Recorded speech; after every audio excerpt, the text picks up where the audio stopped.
Hello good evening. आप लोगों के बीच में मैं क्लास 10th का मॉडल पेपर लेकर आया हूं, जो क्लास 10th का विज्ञान विषय है, साइंस का है, जो एक बहुविकल्पीय प्रश्न है।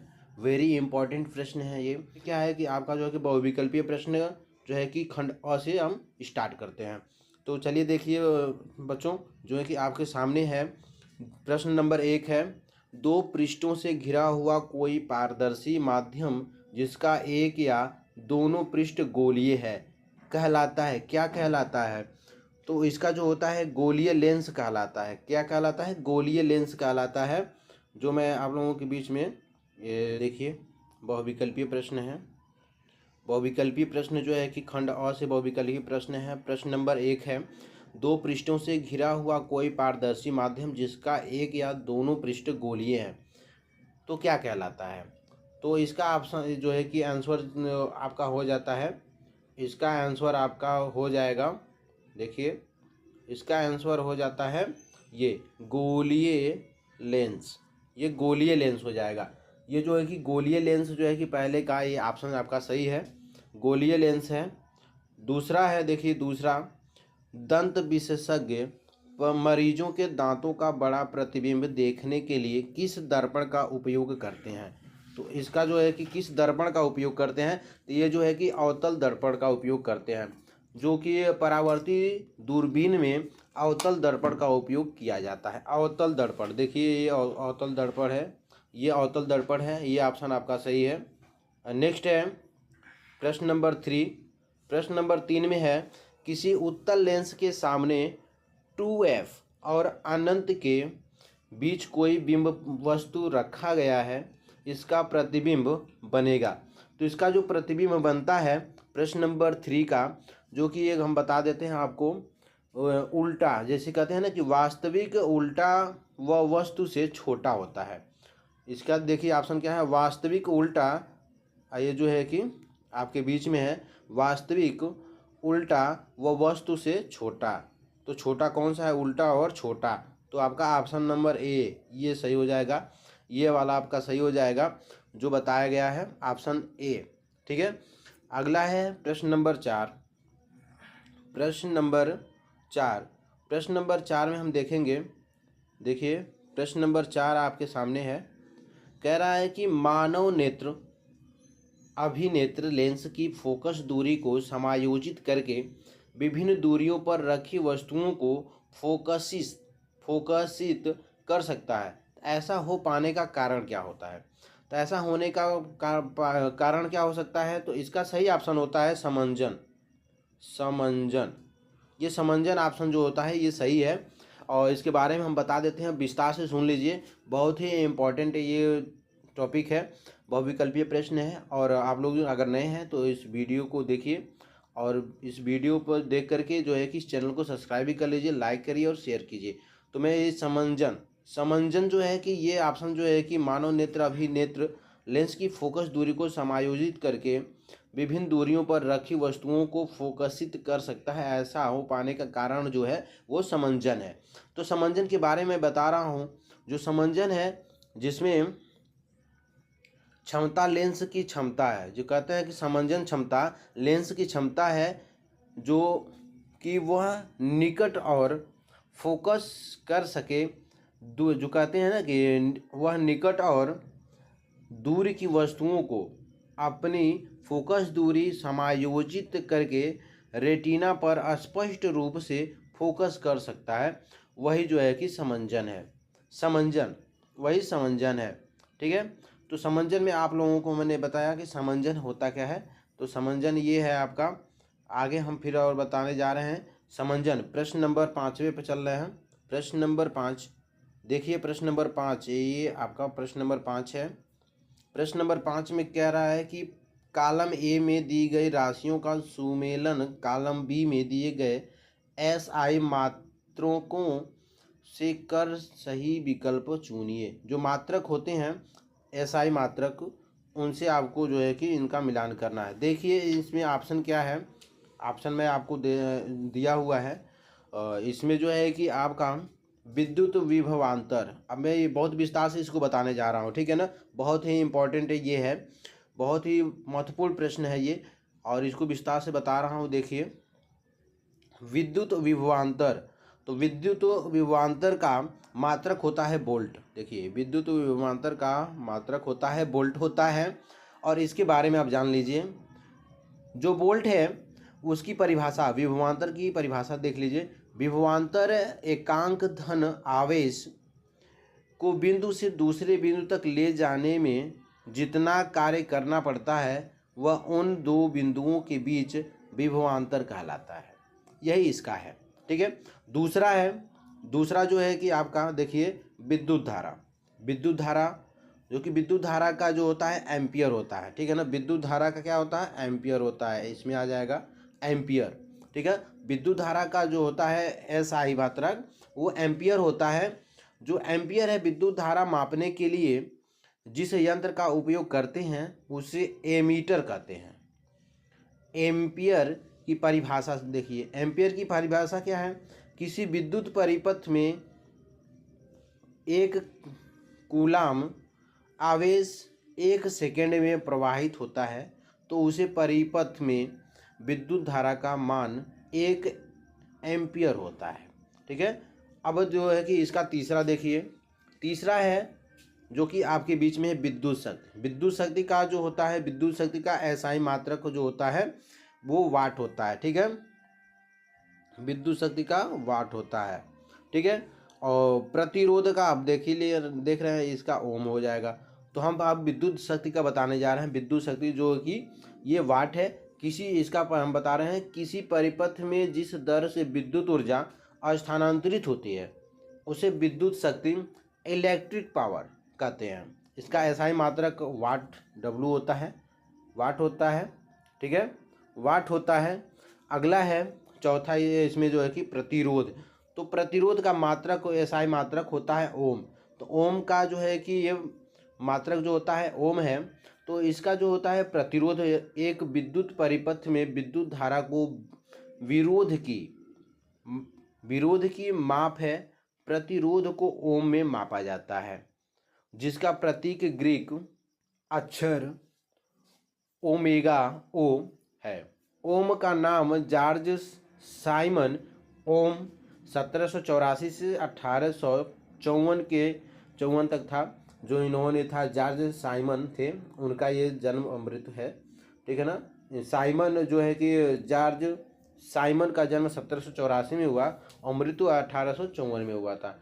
तो इन्हीं के नाम पर रखा गया है, ठीक है, इन्हीं के नाम पर रखा गया है, जो एक जर्मन भौतिक विज्ञानी हैं जिन्होंने वोल्टेज, करंट और प्रतिरोध के बीच संबंधों का अध्ययन किया है, ठीक है। ये संबंधों का अध्ययन किया है।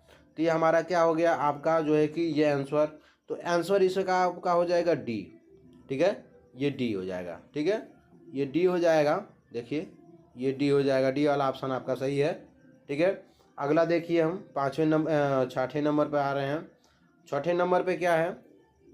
देखिए छठे नंबर पे जो है कि आपका बता रहा है प्रश्न, दो चालक तार जिनके पदार्थ लंबाई तथा व्यास समान है किसी विद्युत परिपथ में पहले श्रेणी क्रम में और फिर पार्श्व क्रम में संयोजित किए जाते हैं, तो श्रेणी क्रम तथा पार्श्व क्रम संयोजन में उत्पन्न ऊष्माओं का अनुपात क्या होगा? तो इसका अनुपात जो है कि 1:4 है, ठीक है ना। तो 1:4 है, तो ऑप्शन नंबर सी सही हो जाएगा, ठीक है। तो ऑप्शन नंबर सी सही हो जाएगा। देखिए ऑप्शन नंबर सी सही हो जाएगा। फिर 7वें नंबर पर देखिए, किसी विद्युत धारावाही सीधी लंबी परिनालिका के भीतर चुंबकीय क्षेत्र, ठीक है ना। 7वां है, किसी विद्युत धारावाही सीधी लंबी परिनालिका के भीतर चुंबकीय क्षेत्र, तो इसके बारे में पूछ रहा है, ठीक है ना। तो 7वें का हम बता रहे हैं, देखिए बहुत ध्यान से पढ़िएगा आप, जो है कि ध्यान से सुनिए, वीडियो को देखिए। देखिए क्या होता है कि चुंबकीय जो इसके क्षेत्र हैं वो हैं क्या, सभी बिंदुओं पर समान होती हैं। जो है कि चुंबकीय क्षेत्र जो होते हैं ये सभी बिंदुओं पर समान होती हैं। आगे देखिए, चुंबकीय क्षेत्र सभी बिंदुओं पर समान होता है। विद्युत धारावाही प्रणालिका के भीतर चुंबकीय क्षेत्र रेखाएं समानांतर और समान दूरी पर होती हैं, जिसका अर्थ है कि प्रणालिका के भीतर चुंबकीय क्षेत्र की प्रबलता एक समान होती है, अर्थात सभी बिंदुओं पर समान होती है। तो इसका आपका जो है कि ऑप्शन आपका कौन हो जाएगा, सी बिंदुओं पर समान रहता है। तो ये ऑप्शन नंबर डी, ये डी वाला आपका सही हो जाएगा। ठीक है, ये डी वाला आपका सही हो जाएगा। साथ हमने आपको बताया। देखिए आगे हम देखते हैं प्रश्न नंबर 8। प्रश्न नंबर 8 में दिया है कि बेंजीन का संरचनात्मक सूत्र है। तो बेंजीन का संरचनात्मक सूत्र जो होता है, देखिए बेंजीन धूपेन्य एक हाइड्रोकार्बन है जिसका सूत्र होता है C6H6 है। ठीक है ना। तो इसका ऑप्शन जो है कि वो डी वाला सही होगा। देखिए यहाँ पर डी दिया है, डी वाला ऑप्शन इसमें जो है कि ये सही होगा। डी वाला कैसे सही होगा, देखिए इसमें जो है कि डी सी दिया है ना, इसमें देखिए क्या दिया है C6H6। ठीक है, इसमें दिया है। तो ये ऑप्शन जो दिया है ये सही है। ठीक है ना, C6H6 2 2 4 2 6। ठीक, 2 1 मिनट 2 2 4 6 आपका सी वाला ऑप्शन सही है। ये सी वाला ऑप्शन आपका सही है। ओके, चलिए हम आगे चलते हैं। ये सी वाला ऑप्शन सही था, 8 का सी वाला ऑप्शन जो है कि सही है। आगे देखिए प्रश्न नंबर 9 का। प्रश्न नंबर 9 में दिया है निम्नलिखित में से समजातीय श्रेणी है। ये बहुत ही इंपॉर्टेंट प्रश्न है, देखिए छोड़ कर मत जाइएगा। अगर वीडियो स्किप करते हैं तो अधूरा ज्ञान काम नहीं आता। ठीक है, तो इस वीडियो को पूरा देखिए और आप नए हैं तो इस चैनल को सब्सक्राइब कर लीजिए, क्योंकि ऐसे ही महत्वपूर्ण प्रश्न मैं लेकर आता रहता हूँ जो आपको सभी एग्जाम में काम आते हैं। तो प्रश्न नंबर 9 का है निम्नलिखित में से समजातीय श्रेणी है। तो देखिए इसमें जो है कि समजातीय श्रेणी जो हम बताने जा रहे हैं वो क्या है कि समजातीय श्रेणी यौगिकों की ऐसी श्रेणी को कहते हैं जिनको एक समान सूत्र द्वारा निरूपित किया जा सके। ऐसे सामान्य सूत्रों में प्रायः केवल एक ही प्राचल पैरामीटर होता है। उदाहरण के लिए अल्केन एक समजातीय श्रेणी है जिसमें इथेन, मीथेन, प्रोपेन, ब्यूटेन ये सभी यौगिक आते हैं। इसका सामान्य सूत्र होता है CnH2n+2 है। तो ये जो है कि आपका समजातीय श्रेणी में आते हैं। अब देखिए जो है कि इसका एक सजातीय श्रेणी आता है, दो रहते हैं इसमें, समजातीय और एक होता है सजातीय श्रेणी। तो सजातीय युग में क्या होता है HCHO और तथा क्या होता है कि CH3CHO होता है। तो इसका क्या होता है एल्कीहाइड होता है और एक होता है एल्कीहाइड सजातीय समूह ये होते हैं। तो देखिए ऐसा युग्म जिसमें उपस्थित यौगिक भौतिक एवं रासायनिक गुणों में समान हो, अर्थात एक ही क्रियात्मक समूह वाले हों, यह जो है कि सजातीय समूह कहलाते हैं। देखिए हम जो बताने जा रहे हैं इसमें पहला है CH4 तथा C2H6 जो है कि C2H6 C3H8 C4H10 ये सब जो है क्या है एल्केन सजातीय श्रेणी में आते हैं। जो अभी मैंने आपको बताया सजातीय युग्म वो सजातीय श्रेणी में आते हैं। और इसमें जो क्या है कि समजातीय श्रेणी में कौन आता है, तो समजातीय श्रेणी में मैं आपको बताने जा रहा हूँ। देखिए CH3OH यह एक समजातीय श्रेणी के सदस्य हैं, एल्डिहाइड कहलाते हैं। और इसमें कई ऐसे ऑप्शन हैं, देखिए मैं बता रहा हूँ CH3COOH C2H5 COOH CH5COOH ये क्या है, ये समजातीय श्रेणी में आते हैं। तो इसका जो ऑप्शन है ये ऑप्शन जो होता है आपका ये दूसरा ऑप्शन आपका सही है। ठीक है ना, CH3OH तो ये ऑप्शन जो है कि आपका सही है। ये जो है कि ऑप्शन आपका समजातीय श्रेणी में आता है। ठीक है, अब हम कुछ आपको बताने जा रहे हैं CH4। तो CH4 किसे कहते हैं, जो CH4 किसे कहते हैं, तो CH4 जो होता है वो मीथेन होता है। ठीक है ना, मीथेन होता है, CH4 मीथेन होता है। अगला हम देखिए, अगला बताने जा रहे हैं C2H6 एथेन है, C3H8 प्रोपेन, C4H10 ब्यूटेन एक समजातीय श्रेणी है। ठीक है, तो ये सभी आपके जो हैं कि समजातीय श्रेणी में आते हैं। 10वां है पृथ्वी की भूपर्पटी में प्राकृतिक रूप से पाए जाने वाले तत्वों या यौगिकों को क्या कहते हैं। तो ऐसे तत्वों को हम क्या कहते हैं, जो 10वां वाला प्रश्न है, इसको हम क्या कहते हैं, खनिज कहते हैं। ठीक है ना, इसको हम खनिज कहते हैं जो भू में प्राकृतिक रूप से पाए जाने वाले अकार्बनिक तत्व यौगिक हैं। ये क्रिस्टलीय ठोस होते हैं। ये कैसे होते हैं, ठोस होते हैं। ठीक है, अगला है दांतों का क्षय कब प्रारंभ होता है।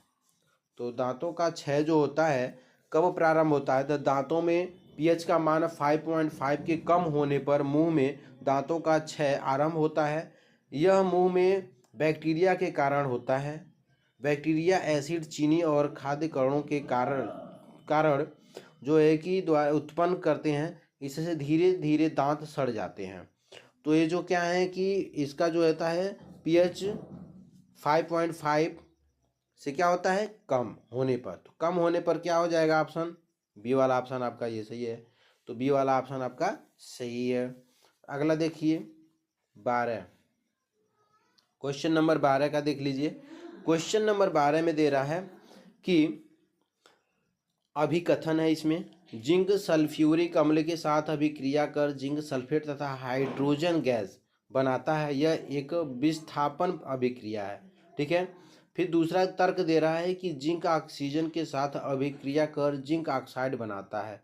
तो जिंक ऑक्साइड बनाता है। 12 का है, देखिए जिंक धातु तनु सल्फ्यूरिक अम्ल के साथ अभिक्रिया करती है। यह क्या करता है, जो है कि बता रहे हैं आपको कि 12 वाला प्रश्न है, सल्फ्यूरिक अम्ल के साथ अभिक्रिया करती है। यह एक हाइड्रोजन गैस बनाती है। ZnS यह एक धातु द्वारा एक अधातु की एकल विस्थापन अभिक्रिया का उदाहरण है। जिंक सल्फेट हाइड्रोजन का है। ठीक है, ओके। फिर हम आगे जो है कि इस वीडियो को हम आगे फिर बहुविकल्पी प्रश्न लेकर आते रहेंगे। तो जिसका ऑप्शन कौन सा है आपका, ऑप्शन नंबर सी सही है। ठीक है, ऑप्शन नंबर ये सी सही है। ओके, अगली वीडियो फिर हम आगे लेकर आके बनाएंगे आपको। फिर अगली वीडियो में हम आपसे मिलते हैं। ओके।